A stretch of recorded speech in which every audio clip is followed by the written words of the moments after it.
Remember the sound of the 56K modem?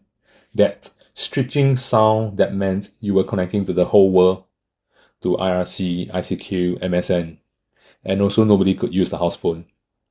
Remember rewinding cassette tapes with a pencil? Back then, our biggest problem was whether mom would let us play Nintendo for just 5 more minutes. Now, we are wondering if our CPF will last until retirement, and how we are going to pay for next month's bill. If you were born in the 80s, welcome. This is our story. Stuck between looking after our parents, raising our kids, and paying $6 for a plate of Taipeng. Growing up in Singapore in the 80s and 90s was magical in its own way. After school, we'll drop our bags and rush the mama shop downstairs. Mummy ice pops in long plastic tubes, hot on flakes in little paper rolls. A handful of coins could buy us a whole bag of happiness. Evenings meant sitting cross-legged on the living room floor, watching Under One Roof or Phua Chu Kang on the chunky TV, or maybe switching over to the kids channel for Power Rangers. For weekends, arcades at Parkway Parade or Lot 1, playing Street Fighter, Daytona, or Time Crisis. Crowded, noisy, but absolutely alive. And somehow, without smartphones, without social media, our days felt longer, slower.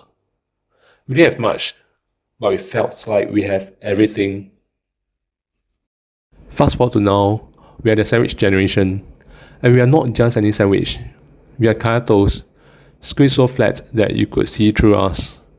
On one side, our parents are aging, needing care, medical bills, checkups. On the other side, our kids, school fees, tuition, enrichment classes make the powder that costs more than $50. And in between, us trying to keep up with the mortgages, insurance, and groceries that seems to get more expensive every month. I still remember Taipeng for $2.50 with 3 dishes. Now, you can easily pay $6 and still wonder if there's enough meat. Our parents used to tell us, work hard, life will be better. We did work hard, but better also meant busier, pricier, and somehow more exhausting. And those things we love, the hobbies that lit up our childhood, they have somewhat faded. My old Game Boy now gathers dust next to a pile of unpaid bills. I tell myself I'll charge it next weekend, but weekends disappear in the blur of errands and laundry. We used to queue for midnight movies at Lido or Cathay or Cineleisure.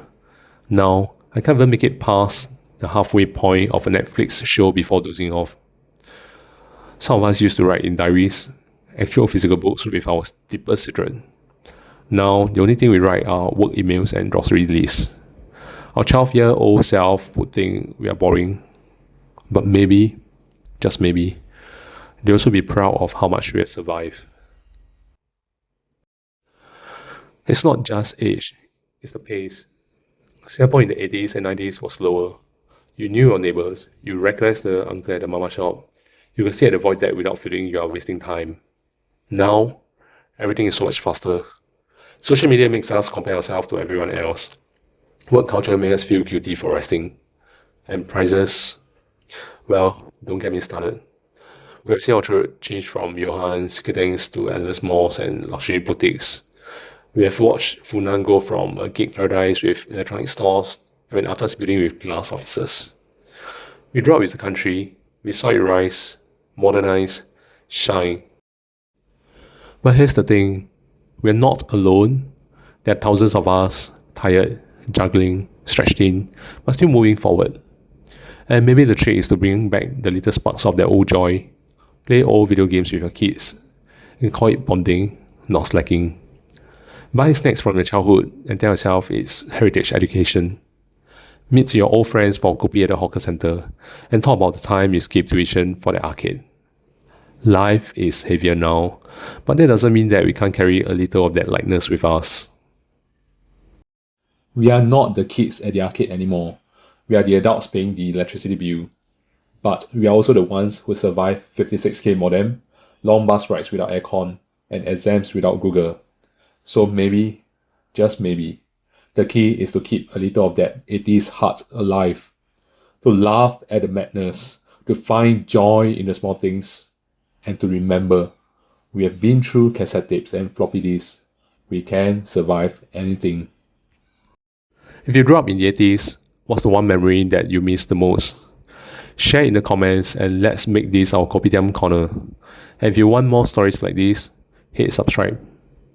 The past is still here. We just need to press play.